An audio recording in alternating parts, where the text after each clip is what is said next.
Hello and welcome to the 100th episode of Review. In the last couple of weeks I gave you the choice of which aircraft you wanted to have a review of, and you chose overwhelmingly the Boeing 747-8i from Lufthansa, so that's what we of course will do. And as always we start off with the box, and here we can see we have a very nice rendition of the aircraft itself, and then on the top we have the Lufthansa branding. Now with these boxes, like with the A380s of Lufthansa and also the 747, we can open it up and then we can see a very nice image inside. In this case it's the Cathedral of Cologne. Now the connection between the city of Cologne and this aircraft I will tell you more about a bit later in this episode, but for now let's focus on the back side of this box, and here we can see we have another very nice rendition of the aircraft. We have the original dimensions of the aircraft and then some additional information. So let's take a closer look at this beautiful aircraft inside the box. And here she is, the beautiful 747-8i in the retro colors of Lufthansa, the latest version of the iconic jumbo jet, and perhaps, if we look at the sales figures, the last version of the 747, but who knows. Now this 747 is of course wearing the retro colors, the 1970 retro colors of Lufthansa. Lufthansa has another retro jet. In this case it's an Airbus A321, which is flying the colors that were used previous to this livery.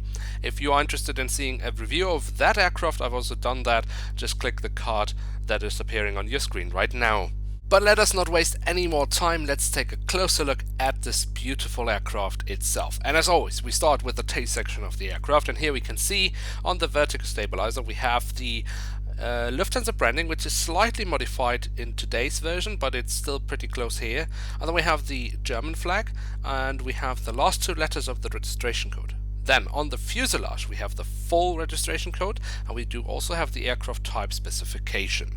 Now if we move from the back of the aircraft to the front of the aircraft following the blue line, very cool, we see of course here again the writing of Lufthansa. We have the Star Alliance branding, we have the Lufthansa branding once more, and then we do also have the crescent of the city of Cologne and the name Cologne, which is the name of the aircraft itself, and that is of course also why we had this very nice image of the city of Cologne on the box itself. Now when we take a closer look at a beautiful aircraft like this, there's many nice things, but I think one of my favorite parts are the engines. Now if I'm not mistaken, they are actually the same engine type as on the Dreamliner. In any case, they look really phenomenal, and of course instead of having two, you have a 4-engine on this aircraft.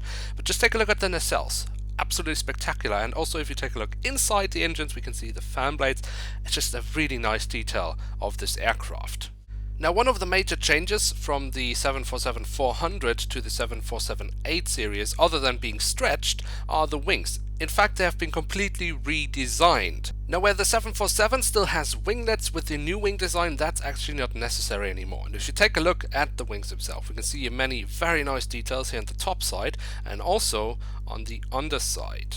And then we do of course also have the doors to the cargo compartments here on the back side of the aircraft and also at the front of the aircraft. Now I'm not surprised by the quality of this aircraft model, because Herpa tends to do really high quality models.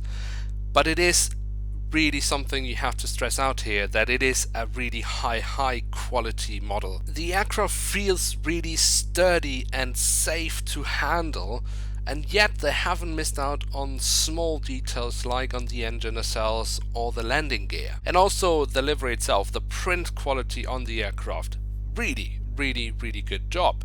All the small details, they are just spot on. Now as you most likely already know, this is the 100th episode of Review, and the reason I've been able to do 100 episodes is really because of you, because you've watched my videos, because you've engaged in this community, you've left your thoughts and comments, and you've been really active, something that I'm really happy about and very grateful for. So every week you leave your likes and your comments on these videos. I think this week it's really my turn to say thank you.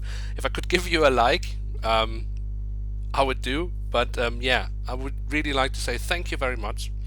and keep up the great support. It's fun for me to do these reviews and you seem to enjoy them. Now for the outro, I have done the same thing as I did for the 50th review, where I did a collection of all the aircraft we had taken a look at from episode 1 to 49, and so I've done here from episode 50 up to 99. So I hope you enjoyed that, and with that I would like to say thank you very much for watching. Hope to see you soon again, and on to the next 100 episodes of review.